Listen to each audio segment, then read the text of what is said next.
guys, welcome to episode 2 of Preacher's Kid. Listen, we are here every other week and we are diving in to stereotypes. We're diving into healing, trauma, all these amazing things.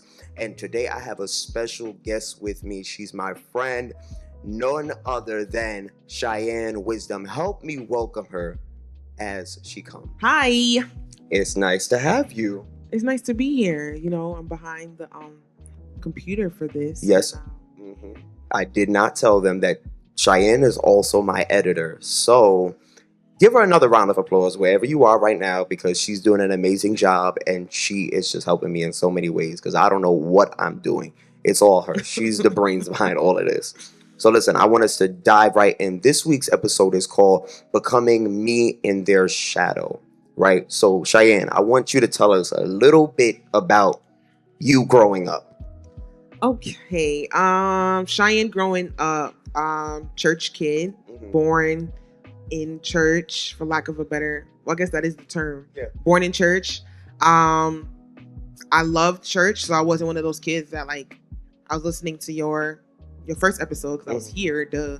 And when you spoke about, not really wanting to be there, and I didn't have that experience. I've loved church, always have. I still do, but it looks a little different now because when you're young, you have that pureness, that innocence, that oh my gosh, I just love to be here. And then as you get older, the people of God just try you on a different level, and unfortunately that plays a part on how your love is or how it's expressed. And so Shianne, growing up, I love church. I always did. I enjoyed not just church the building, but I enjoyed my church family, the community. Right. I enjoyed not the acts of church, but church culture, worship, praise, shout. I grew up in a very cool church. I grew up in New Greater Bethel Ministries, and Shout out. Yep. So we had church.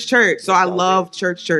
I did not go out to other churches often until I was older, and that kind of bit me in the butt. But I didn't really experience other ministries.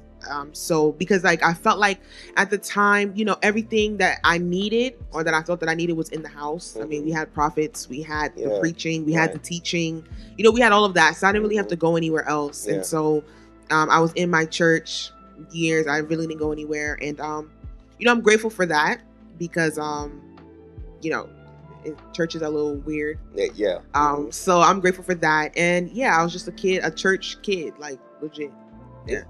It's amazing. And I love that you said it, that you can go to a church and feel safe, and you don't have to visit other churches. Yeah. I know, culture nowadays is we have a church where we attend, but then we go to 5 other churches on the weekend. We got a midweek service. We go to this one. Then we're all over the place. We go to this conference. We go there. But to be at a place where you're just so safe, and it's you don't need to experience much more because you're safe there. You said something about you loving church, and you still love church, but it's changed. It looks different. What is different about it now? What's different about it now is there's some balance. So the Shianne that I remember one year in my church, if you guys are familiar, we used to have tent services, tent revivals. And so I forgot what year this was, but it was just we had tent services. Oh, it started to be called the in-tent. And so instead of being outside, we had it indoors. And it was if you're familiar with the tent, we are in church for maybe a month straight. Or that's how it feels. And I went to every single service. I said to myself, now Shianne, you can, because I lived with my grandmother, and so I could walk to church. And so I'm now that you can transport, you don't got to rely on nobody, you go to every service, no matter what. And I went. Now, fast forward some years, that will not be Shianne again. That's not happening. And what changed is basically finding balance. And I remember listening to you talk, and I think I'm spitting a little bit. This light is shining the light on on all good. You're good. So you were speaking about something about learning who you are outside of church. And you said something else that's put in my mind, but something that I guess what's changed is there's more to life than church, you know? And I'm talking about like in the four walls. Yeah. Although we love it and, you know, we can love it, we have to discover who we are outside of church because, you know, if not, you'll just become like, unfortunately, the rest of these people out here just like seeking church fame. You know, there's no stability to them. And I didn't want to be that. I want to be like holistic. And I know that like some of us, like some people listening, some of us, we're called to both like the church and the marketplace. And that's something that I learned over time that's right. A part of my calling. And if I'm just stuck behind the four walls, then it's just like you're not really fulfilling the entirety of what God has called you to do. And so balance, that's one thing that's changed. And I'm just gonna be really, really honest, because we're on the preacher's kid, just seeing some dirtiness, you know, in the church. I'm just like, if this is what it's like in the church, no, you know, like, no. So you will not see me at a lot of places. Like usually if you see me at another church, my pastor is preaching. And I'm with my leader. And if not, I'm supporting somebody. But you won't see me like at a lot of different ministries. And I'm not gonna lie, that did come from like being hurt. At the time I was scarred. Now I'm just cautious, so it's different. But yeah, that's just a difference. I still love the church, and I still love the people of the church, and I still love the kingdom. But as far as like Shianne doing what she did when she was 17, 10 years later I'm 27. We have bills to pay. I can't just be in church all the time, shouting and screaming and dancing. How things have changed. Like, you spoke about, you know, dirtiness being like on, you know, in the pulpit and stuff like that. And we kind of went from, you know, you being saved to then experiencing these things. And that's traumatic. And a lot of people don't understand that when you're in transition, you know, things can be traumatic. Like things can really like shake you up, especially when you're coming from a safe place. That happened to me as well, because even though I had such a hard time in my parents' ministry where I first grew up, it was still home. It was still home. Like no matter what was really, you know, all the pressures and stuff like that, I was still safe there because like this is my parents' church. I felt like I was running the place, honestly, if I wanted to. But you know, stepping out of that, sometimes you start to see other things that it's like, you know, like, oh, this is what they were protecting me from. Exactly right, and you start to see it. What had it as you grew up, right, and you were, you know, at New Greater Bethel, and you know, you moved on, you know, other places and whatever God has been doing to you. What have you ever felt like you've had to hide who you are, or like you've ever had to diminish yourself for other people? That's interesting. I would say yes, but I also feel like I didn't really truly know who I was to be hiding it.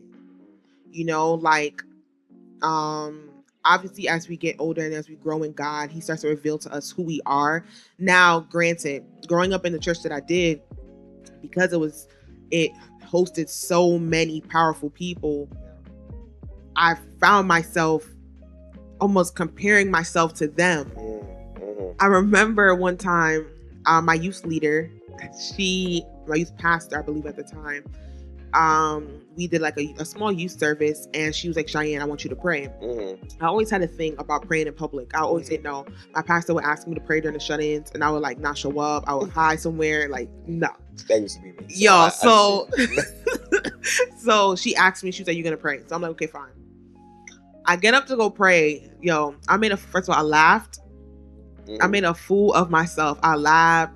And then I stopped praying. I was like, I can't do this. And I walked off, and I just sat in the audience. Wait, and this is in New Greater Bethel? This is in New Greater Bethel upstairs. Wow. Right in one of the classrooms. And so when I did that, I knew why. It was because I felt like I didn't sound like the people that came to my church, or the people that was in my church. Or I didn't sound like the people who prayed at church. And so I'm just like, okay, it's not doing nothing. And so I'm not doing this no more. Right. And so I always think back to that story, because look at it like now, it's just like you be praying, like the exact thing that you tell everybody no to do is the exact thing that you're doing. And the craziest thing is that that's the thing that the most people ask me to do outside of creative stuff. Like most people be like, oh, can you come pray? And I'll just be like, what about like everything else? What about creativity. Like nobody, that's the assignment that I hate the most. Like when it comes, I'll be like, God, why? But he told me, like, you say yes when I tell you to say yes. Amen. And so I gotta do it. Yeah. But it's the thing I hate the most. And so I did because I just felt like I didn't sound like them. And I'm just like, in my mind at the time, that's what anointing and power looked like.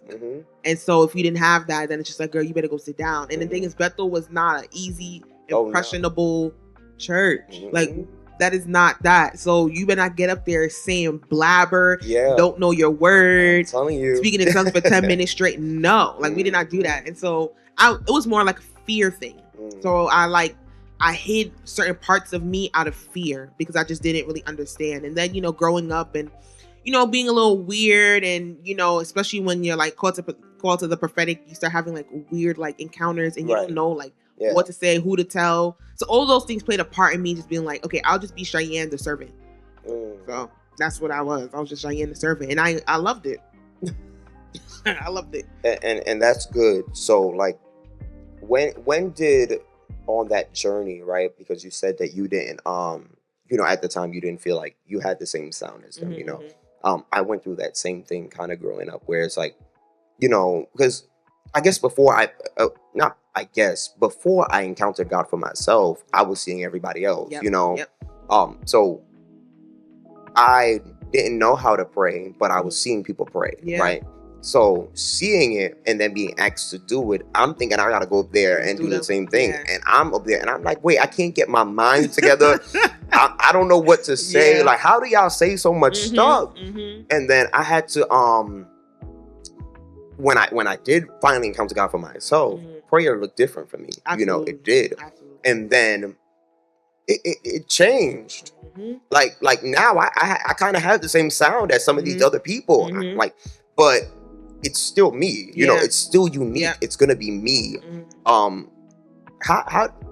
When did you discover that? Like, discover that I'm gonna be me. My sound is gonna be how it sounds. If I gotta croak like a dog, that's what it is, and that's what God called me to be. Croak like honestly, I'm still walking that out. I am comfortable. I'm a little bit more comfortable with the sound that God has given me, and that sound is still developing. As I grow in God, the sound develops. You see what I'm saying? Like the way I prayed, 3 years ago, isn't the same way I pray now. And I didn't notice it until people said it to me. They're like, "Oh, you sound different." And I'm just like, I'm just legit like just doing the same thing in my mind, but it's just like it comes out differently. And so it's still developing, and that's the thing that we have to be okay with, especially being, young people in ministry. And some of us, I think you said in one of your episodes that, taking over churches and, just doing the things of God. We have to be okay with like our own individual, person. And the thing is, the more comfortable you are with yourself in God, the more comfortable like it comes out in everything that you do. You're not emulating anybody. You're not trying to sound like anybody. And that's one thing I always said to God. Like, I was like, God, I'm not going to go up here and act like nobody else because I'm going to sound like retarded. Like, I'm legit going to sound dumb. Do you feel like there was ever a pressure from anybody for you to be like them? Like maybe not somebody saying you have to sound like me, but when, say for instance, you would go and pray, like you would feel like it maybe there was a difference, like the anointing that was in the room before, you feel like everybody stopped feeling the anointing and it's sitting down on you now, like, because you're different. Child. So there was one time I went to pray at this place, amazing ministry, and I prayed. That day was crazy. My brother had a situation. I ran from like being with my brother's situation to my family, and then I still showed up because that was something that I was taught. Like, show up. You still show up. You don't just. It got to be like life or death. You just cancel somebody last minute, right? And so I still showed up, and so I went to pray, and I feel like, first of all, I started singing while I was praying. Those that know Shianne don't sing, right? But I knew that was something from God, the song of the Lord, because He's had me start to do that in my personal prayer time. So when it happened on the pulpit, I'm just like, this is legit just what happens in my personal prayer time. And so I was doing that, and praying and stuff like that. And, sometimes I suffer with like, I don't know if it's like imposter syndrome or like, low self-esteem or something. But every time I do something, I'm just like, oh, is this good? Like, did I do good? So I automatically thought that, right? But after I did that, they put somebody up after me and almost to like pump the crowd. So like they started like shouting and stuff. And so Shianne, I'm standing there and I'm, because I'm not, yes, my faith still needs deliverance, but I'm a little bit more cautious of, when I'm doing the things of God, because I never want to like. It's not about you, It's not about me. But in the back of my head, I'm like, wait, like, did they want me to do that? Was I supposed to do that? Like, they started hyping the whole thing for a good 10, 15 minutes, making people shout, the hooping, the hollering. And I'm just like, I'm not a hooper, I'm not a hooper. I'm loud, but I'm not a hooper. And I'm just like, is that what they wanted? Right. So in my mind, I'm like, but you guys asked me here and you guys seen the video. So you guys knew like this is what it was. Right. But then you put this person up after me to do that. And I'm just like, was that like, what? Yeah. So that type of pressure is like, you're doing what you believe God is telling you to do. And the church is like, nah, that's not enough. And they pump the crowd to where basically it's empty. Not saying that it was full when I was praying, but I'm like, we just finished praying. What we shouting about? Like, like, but I mean, I'm not trying to cut you, but we see that a lot in church. Yes. Right? Like, so prayer meeting, ain't nobody here, but hey, hello, you put a click track on a Sunday, everybody's dancing. Right. It's because we become performance based, emotional. But we're emotional, right? So a lot of the things that we see are not deliverance or is healing. It's just that you're emotional. Yeah. So you're crying or you're screaming. Yep. And you're being dramatic. No, absolutely. And it has its time and its place. But I think like we have to come back and understand, like, come back to the foundation of prayer. Absolutely. The standard of God, be holy as I am holy. Like purity and all these things. Like, I remember I was sitting in a service, and I believe it was my pastor. He was talking about kingdom principles, right? And he was saying, like, so many of us are in need of a miracle, but don't understand that if we live the kingdom principles, we wouldn't need the actual miracle, because in kingdom principles is already a miracle. And it's like, we come to church, we shout, we dance, and we do, the array and all that stuff. But are we really like leaving changed, and leaving delivered, and leaving with breakthrough, or are we just being emotional? Yeah. Every time I run up and down this aisle, and every time I hit the floor, am I really being changed, or am I being emotional? Yeah. And I think every single last one of us have to take that into retrospect and be like, is this my flesh, or is this God? Yep. Is God knocking me out on this floor? Yep. Or is it me just being dramatic? Being extra and feeding off the energy. And I'm sorry to say, but a lot of times it's just drama. Like, it's not. And the chords is getting to you. Yeah, right. And I've been in that same situation. Oh my God, you were talking about where it's just like, you call me here, but yet it feels like nobody is responding to what that's already in me. Yeah. But then you call somebody else up there, and then and I've always had that because of my my childhood and the way I was brought up. I never had validation from a father figure. So it always caused me to look for it in people. Yeah. I craved it. I literally craved it. If I wasn't told that I wasn't good, it was a problem. Like, I was upset, and I was going home and I would beat myself up. Yeah. So I became a perfectionist. Everything that I want to do, I don't want to start over my words, because in prayer, like, I know a lot of us, now, because now we made prayer performance, like, prayer now we make performance, but it's okay to sometimes not have the right words, and it's okay to sometimes make a mistake when you're praying. But if that would have happened to me in that moment, I would have went home and beat myself up. I had literally become a perfectionist. Yeah, and I think I did that day, because I'm like, did I do enough? Like, did I meet the mark? Like, was I doing what I was supposed to do? Yeah. You know what I'm saying? Because I never I take every assignment like an assignment. It's just like, okay, God is in the room. He says yes or no. You know what I'm saying? Like, that's how I take it. Like, God, I called you here. Do what you're supposed to do. And that's in everything, from the door all the way till you get to the pulpit. You know what I'm saying? And so I did, but something that I'm learning is that, like, it's not even about that. And so, we just have to get to that space and be okay with who you are. So I know I'm not gonna, 9 times out of 10, I probably won't push you into a praise. You know, like, I probably won't. Now, if God does it, then God does it. Yeah, exactly. Now, if somebody else does it, I'll be over there praising. But Shianne, 9 times out of 10, I'm not. Yeah. 9 times out of 10, what ends up coming out during prayer is our heart posture and holiness. Like, I could pray about a million other things. God always makes me come back to heart posture and holiness. And so that's what it is. And I just gotta I started to become okay. And it's just like, if I'm invited to do that, you know that because you've seen it, and that's why you ask. And so to expect something different, that's not on you, not me, because I'm not gonna like almost pollute my gift to please you. Exactly right. So yeah, that's amazing because as you were talking, I was just reminded of John. Yeah. John only had one message. Yep. He was just to prepare the way for the Lord. That's it. Just that was his one message, and that's all he preached. Yeah. And could you imagine? And this is going to help somebody, because could you imagine the people that kept listening to him over and over and be like, Jesus, can you preach something else? Right. Can you tell me the car is coming? Can you put me in a praise break or do something else? Could you do that? And it just shows that we have to be so confident in who God has called us to be. And what I want us to stop doing is we got to stop making people our God. Yes. And stop making people idols, because we are servants of God. Yes. You know what I'm saying? It's an assignment, you know? And the reason why you can't no longer look at their face, and that's why God even said that to Jeremiah, don't look at their face. Yeah, don't be afraid of them. You can't look at them, because church folk will change on you in the slight, like, I'm telling you, if you drop the pen the wrong way, and we see that on social media every day, and we forget that leaders are human too. Like, okay, I know this certain preacher is famous. They're famous. They are known everywhere, you know? Do you know that same person can still make a mistake and still should be restored in love and not be condemned? And then now this person all of a sudden becomes a witch. Yeah. Like, no. Why? I don't know why we do that. No, me either. And the thing is, like, it's easy to judge from the pew.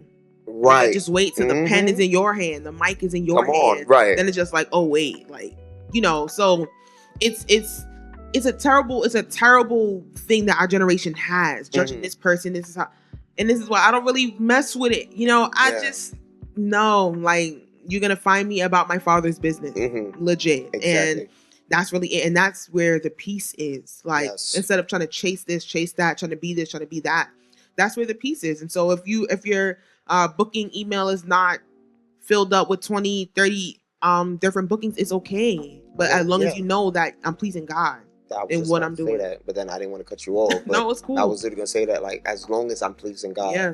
And that's to every preacher's kid, church kid, minister, whatever it is that you do in church. Stop looking at their face. Yeah. Stop looking at what they're saying or what they're not saying. And not to cut you. Go. Sometimes the very people that look at you who don't say nothing, they'll be the ones to come up to you after church and be like, yo, like, you don't know, like, just last night I was just That's happened to me countless of times. And God be like, you see? So So stop looking at their face. And then the one that's going like, they didn't hear nothing you said. Nothing pricked them in their heart. So just like, don't even look at that. You know, don't even look at that. So we got to stop looking at their face, but also stop overthinking. Yes. Because when you're done with an assignment, the only thing that you should be saying is, God, were you pleased? Yeah. And if God's response to you is yes, you should be okay. Yeah.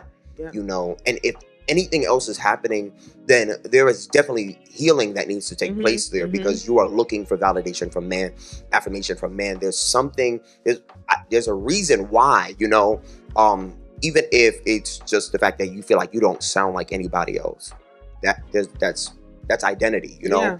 You have to be so secure in who God has created you. What has religion done to you, and how have you experienced it in church? I don't know if you guys want to hear this now. Take us there. Religion did to me, because it's not present, was basically teaching me how to be, you know, do the work in person here, and then just live however outside. And the reason why I say that is because I've experienced an atmosphere where, you know, it looked great outside looking in. It looked like God was present. It looked like God's glory was there.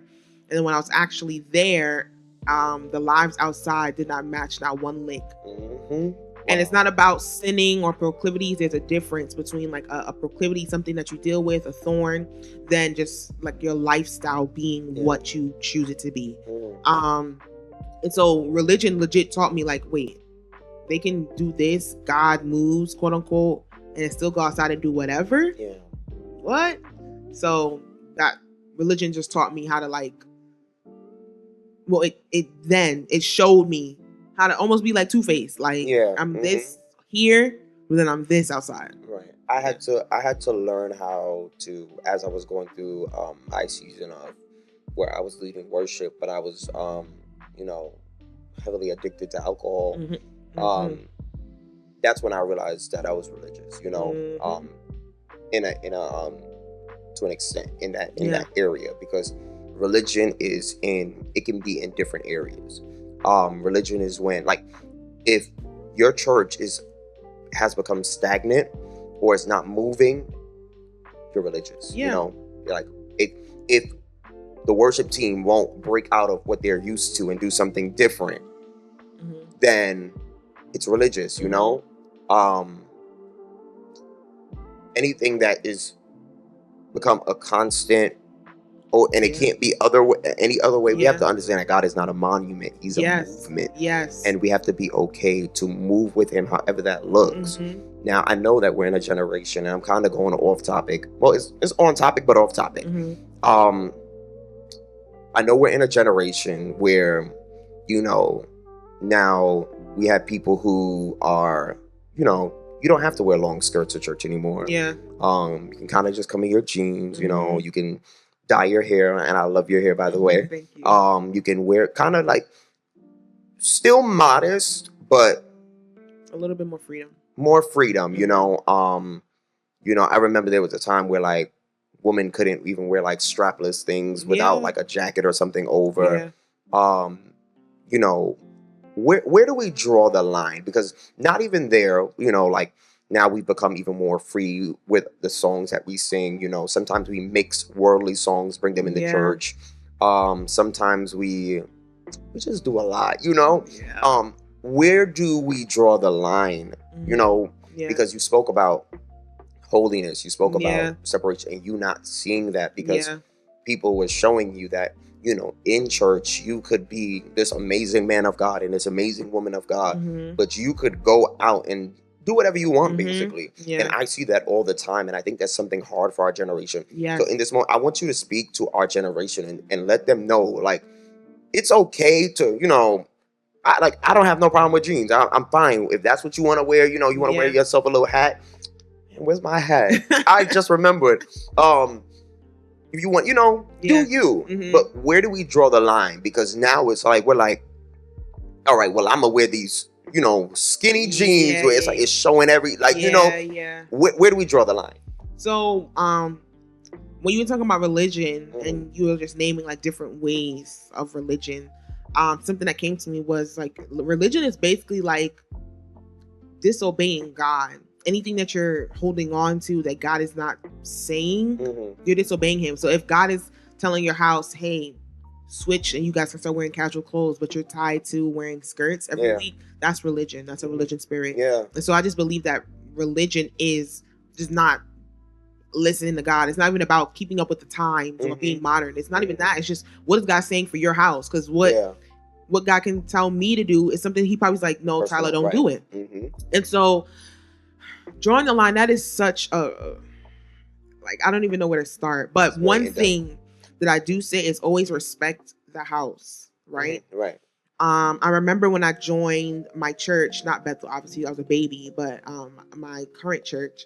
So I dress super casual now. I did not always do that. Growing up, I had church clothes, a separate section for church clothes, stockings, church shoes, the whole nine. I barely really wore pants to church unless it was like a youth thing. Right. But then as I got older, I'm just like, what's the point? I'm tired of stockings. My stockings always rip. Like, I'm just over it. So I'm just dressed casual. And so I've been dressed casual for quite some time. And something that I feel like, just respect the house. When I first was joining my church, I asked my leader, I'm like, what is okay? Like, what is appropriate here? Because I know that, like, another ministry that I was in, I didn't have to ask that. But this one, I'm like, I see some people wear skirts, some people wear pants. So what's appropriate? So I feel like respecting the house. And if you're coming with that, oh, I'm gonna change it, or I'm gonna do me spirit, that's the spirit right there. That's pride. It's just like, I'm gonna, and it's just like, so don't join the church then. Like, it's like almost, we do these things to get upset when you knew about these things before, and you just want to have a reason to be mad. Exactly. Just don't join. Nobody, don't join. Nobody asks you. Just don't join. Right. And so that's what like examining like, the pride thing. If you're getting on a pulpit, like for me, depending on like the ministry or whatever, usually like a lot of the assignments that come to me, I guess because of like how I look, it is like, oh, it's casual, it's like wear whatever.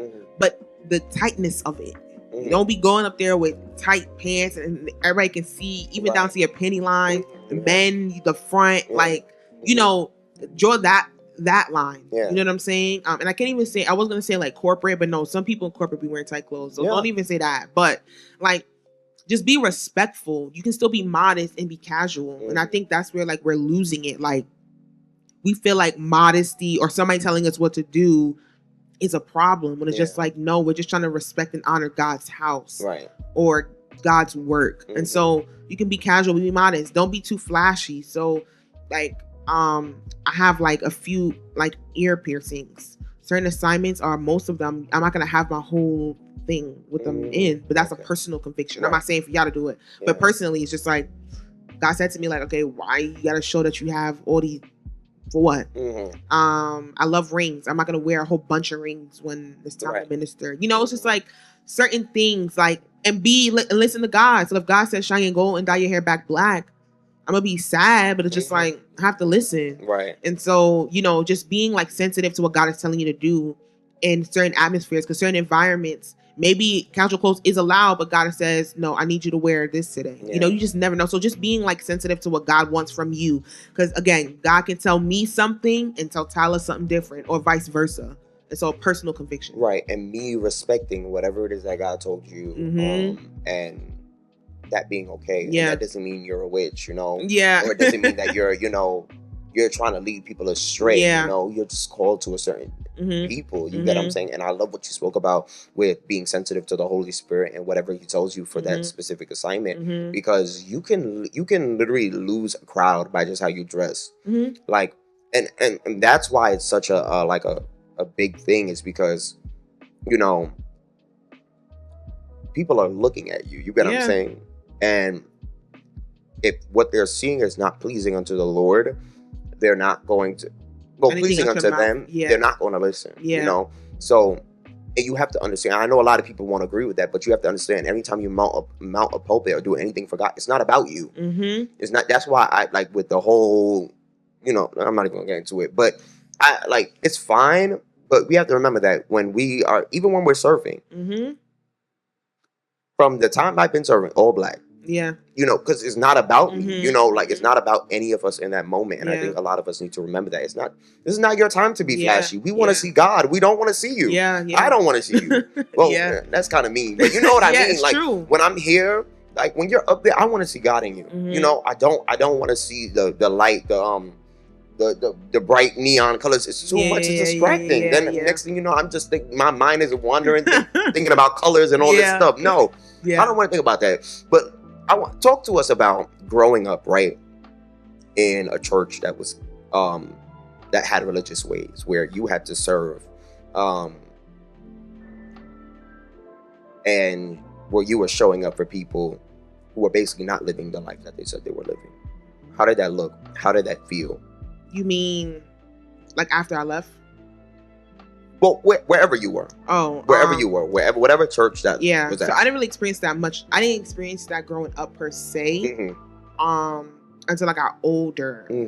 And when I got older, honestly, it just looked like legit. People saying one thing on the pulpit, like immediately.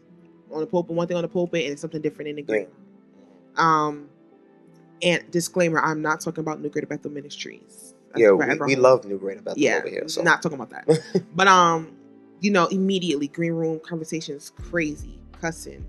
Wow. It's just terrible. And that's like, when it comes down to it, that's what it looked like. It looked like just things that don't belong in the kingdom. In the kingdom of darkness, absolutely. So those things that we're seeing, and I'm not gonna get too specific, but those things that we're seeing with the celebrities, with like Diddy and all of them, things like that, like, wow, that don't belong nowhere near, things that God legit in the Old Testament strike people dead for. Wow. You know what I'm saying? And that's what I saw, and that, like, over time, like you said earlier, it can create like, it just can like mess with your perception, and one thing that I'm grateful for is that I never, even through seeing that, experiencing it, being around it, sometimes participating in it, and I never lost like the love for God. So how like some people, like when they experience certain traumas in church, they just don't go back to church. That wasn't like, I didn't have that. That's really good. Yeah. Yeah, I wanted to, but God didn't have that for me, because right when I wanted to, the Lord sent somebody that really like caught me right in the moment. Yeah. And so I just been like thriving ever since, when it should have looked a different way. Yeah. Wow. So when you were at that church, right, and you were serving, right? Yeah. Was what did that look like? Like serving people who were not living what they were saying. How did you show up? Because this is becoming, you in their shadow. So you are behind a person who's basically not living the life that they said they are. And I want this to help anybody who might be in that same season, or where it's like, I'm serving, but I'm not being seen right now. I'm serving, and I don't feel like this is right what they're doing. Yeah. Like, talk to us about that. One thing I'll say is leave. That is something that I wish I did. Because if you stayed for... I stayed. Okay. Yeah, I stayed. One thing that I will tell people all the time is, if you cannot trust somebody that you're following, or somebody that says that they have God's voice speaking into your life, leave. I know that we have this thing for loyalty, like, oh my gosh, like I have loyalty will kill you. Yes. If loyalty to a fault, like leave. If God shows you signs to go, if something in your shanana is just like, this ain't right, listen to it. And that's what I didn't do. Because it's not like I didn't have the Holy Ghost. It's not like I didn't know how God's voice sounded. It's not like any of that. I knew. Just being loyal. I was just being loyal, because that's me. Like, anybody that knows me knows that that's just me. Like, if you have Shianne, like, you have me. You know what I'm saying? We don't got to talk every day. Right. But if I say I'm with you, I'm for you. And so that kind of like overrided my personality trait, overrided what God wanted from me. Right. And so one thing that I would say to anybody that may be in that situation, if you're seeing, and the difference is, there's a difference again in a proclivity and something that there's a struggle, because honestly, sometimes being servants, we are more privy to seeing struggles, and it's okay, because we all have them. So there's a difference if you're seeing like a struggle, or something, an area where somebody is just weak in. There's a difference than just like, this is just the life. You know what I'm saying? And then if they try to bring you in on it, double leave, run. Yes. You know what I'm saying? Like that. And that's how you know the difference between somebody's lifestyle choice and a proclivity. Because usually proclivity is just like, I don't want nobody to know. I don't want nobody to see. Let me just try to fix this. God, fix this. If they're trying to bring you in, that's not a lifestyle choice. And if you don't want that for your life, and I hope you don't, I say run. Yeah. Yeah. So before you left, how did it feel being in the shadow? And sorry, before I finish, not even just being in the shadow of that type of, but have you ever been in a season where like you were serving, not, it doesn't have to be under bad leadership or anything like that, but just serving, but you knew there was more, yet you felt like you weren't getting anything? Yeah. So that's the reason why I left my old church, Bethel, because I served a lot and I enjoyed it, and I believe that's a part of what God has called me to do.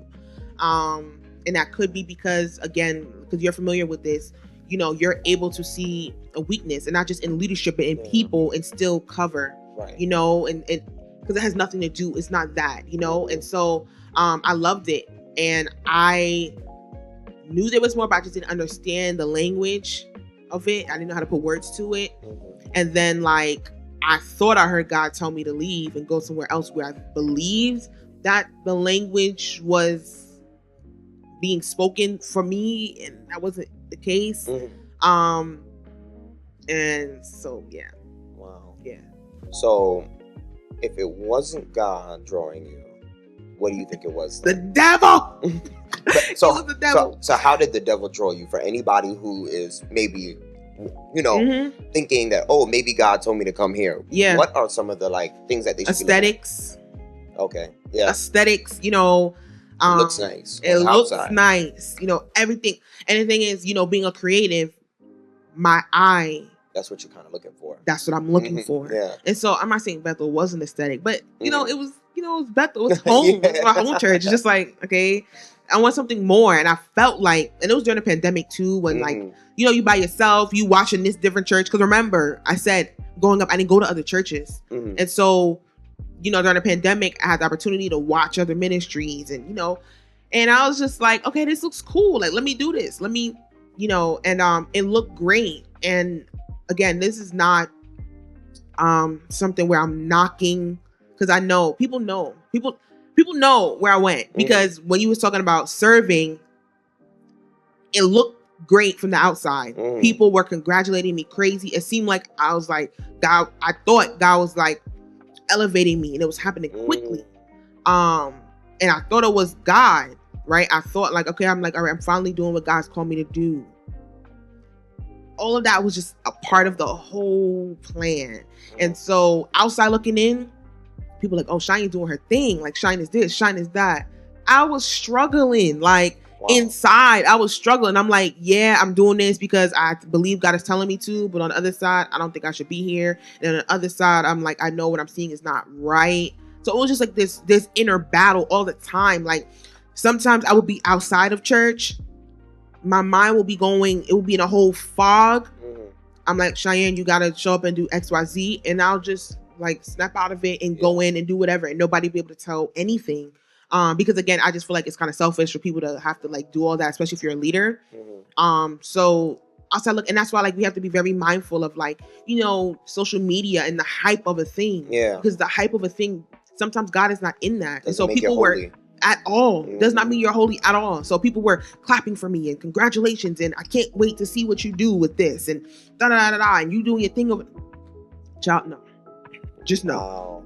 No. So yeah, literally, don't judge a book by its cover. At all. Sometimes it's better to just stay home, Yeah. And a lot of us don't understand it. And I understand why, because sometimes when you're fed up with, and I'm not saying this is you, but sometimes when you're home, you become comfortable, and so is everybody else. Yeah. So you become comfortable with things, and then as you are growing in God and you are expanding, you want to see things change in the house of God. You want to see them come up to it, but they're so comfortable. They're so religious, you know? Yeah. Sometimes, so it's like sometimes you feel like the best thing to do is leave, but not knowing that the grass is not always greener on the other side. And my pastor told me. He told me don't go. Yeah, he told me don't go. Wow. And I was just like, no, I feel like this is what God's telling me to do. And I remember when everything started unfolding, I was just like, oh my gosh. I was like, he was right. And I had to humble myself. And I went back to my church. I went back. And it was like a youth panel, and we were just having a conversation about leadership. And when leadership tells you no, it's not always like, oh, they're trying to keep me from something. But yeah, they are. Yeah. And so I apologized. I was just like, I'm sorry, because you were correct. Yeah. And, yes, God uses all things. And so I'm grateful now. I'm definitely grateful for, the experiences that I did have. But he was right. And so, if you talk to your pastor and you trust his voice and he tells you no for something, it's no. Like, I was gonna ask you, did you ever go back and have that conversation? Yeah. Because I made a post the other day about with my pastor, who is he's my spiritual father. How many times we've had conversations, and I'm telling you, I'll be looking at this man up and down, like, what are you talking about? I don't agree. That don't make no sense. No, you're not understanding. Yeah. And give me like 2 weeks, and I have to come back and be like, yeah, you're right. You were right. Yeah. You were right. Yeah. Trust that voice, man. Absolutely. So now I'll be like, to my pastor, she's my spiritual mother too. Love her. I'll be like, okay, this is what I'm thinking. This is da-da-da. What you think? Yeah. And the thing is, at first I was very reliant on it because I was scared of making another mistake. I was scared that I didn't hear God correctly the last time. And so, I was just like, okay, now I got to run everything. And it's just like, God was just like, yes, do that, but make sure that you still keep that communication with me. Because at the end all, be all, I am your father. And I know the beginning, the end, your middle. Yeah. And so, at first, when everything first, I was out of everything at first, I was very reliant. on my pastor's voice. Because I was scared of like failing again, and I was so scared of like going through it again.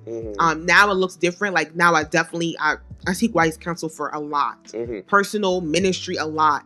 But it's also like my relationship with God has developed to where like I trust God. I trust what God is telling me. Yeah. And so it's like I don't have that fear of like, dang, you about to mess it up again. I don't have that. Yeah, and also as you continue to, you know, speak to your leader and stuff like that, you kind of learn their voice to the point where sometimes you don't even need to ask. You already know what they would say. Yeah, you know? Exactly. So it's just like, that's exactly what it is. So now, you know, even though I still have my little lip, like, you know, she'll say no about something, I still have my little lip. You know, I'm Shianne. But at the end of the day, I'm going to listen. No, I'm going to bite the bullet and be like, all right, you know, because Shianne, and all God got to do is be like, remember. And I'm like, you're right. Yeah. I'm not doing that again. Listen, we're closing soon, but I just want to ask you one more question, right? Speak to someone who is being cultivated in the shadows. Somebody who's different. Somebody who doesn't sound the same as everybody else. And they're frustrated in the place that they're at because it's like, it's aggravating, you know. God, they sound this way, but I sound this way. And I feel like I'm the minority. Yeah. Speak to that person as we're getting ready to close. Just speak to that person. Something that I would say is, number one, the key is develop that relationship with God. Like, it's cliche, but it makes a difference. Tyler was speaking earlier about, you know, when he first was put up to pray and stuff like that, he's just like, okay, I don't sound like them. But then as you developed your own relationship with God, it's just like my sound came. It's just like, okay, this is what God gave me and I'm stuck with it and this is it. And you're happy with it. It's just like, okay, this is what I'm doing. So develop that relationship with God. If you're continuing to question your sound, that means that you still haven't been affirmed in God's presence yet. And so you need to spend time with God so he can affirm you in his presence. And you, like, as you do that, when you mount any stage or you're in the streets or you're on Zoom or anything like that, that voice will speak through you. The relationship and the affirmation that God has given you with your own personal time, it will come out. And it won't feel like a force. It'll feel like, all right, I'm supposed to do this. Like, I'm here. This is what I'm supposed to be doing. And I remember earlier I said, I hate getting like intercession or prayer requests from people. The funny thing is, every single time I do it, when I'm done, after I go through my little whatevers, I'm like, I'm supposed to be doing this. Like, I be wanting to go back. Like, yo, let's do this one more time. So it's just like, even in that, the thing that like I used to run away from the most, the thing that I hated the most, the thing that I used to get the most scared of, that's when I feel the most fulfilled. Like, I feel the most fulfilled when I do it.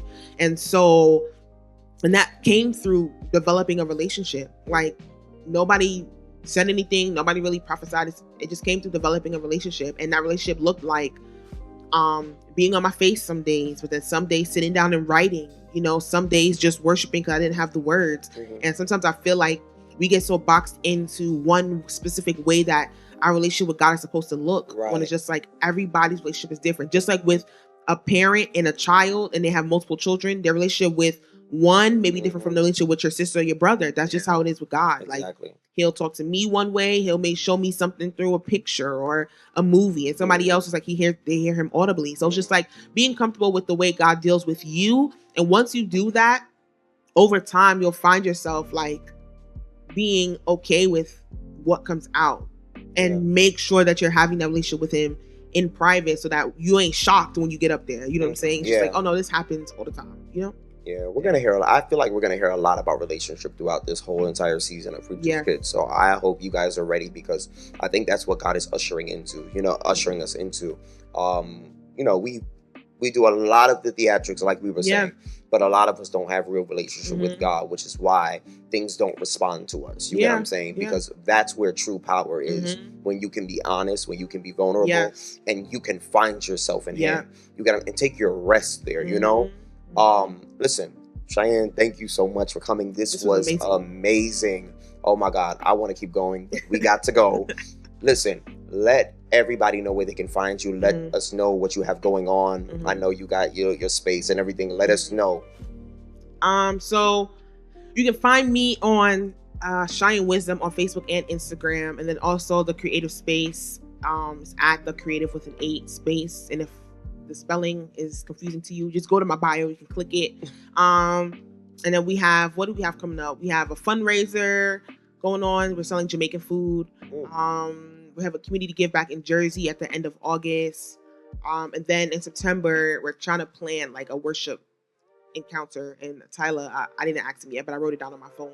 I'm asking him to come. So yeah, so Wow. we're trying to plan something. But if not by September, sometime it's September, October time, we're gonna gather in person and do a worship and prayer night. So yeah. That is amazing. Listen, and also because you can say it, she is an editor. If Yeah. y'all want to get y'all podcast done and all that stuff, you know who to call, Shianne Wisdom. But listen, see you every other week for Preachers Kid. We are so thankful that you joined this week. And we hope that, you know, something was said today that really pricked you, that really convicted you, and really, you know, catapulted you into another place. And that you understand that even though you're in the shadows, you know, there's still some things that you can do there, you know. Do what's best for you. You get what I'm saying? Whether you're in a religious church where you feel like it's not growing, you know, hear the voice of the Lord. Speak to those people who, you know, you trust them. You know, seek out wisdom, you know, get understanding before you move, because the grass is not always greener on the other side. Even though you might be in the shadow, listen, you are still one of God's chosen, and he loves you at the end of the day. So listen, we'll see you every other week for Preachers Kid, and we are out.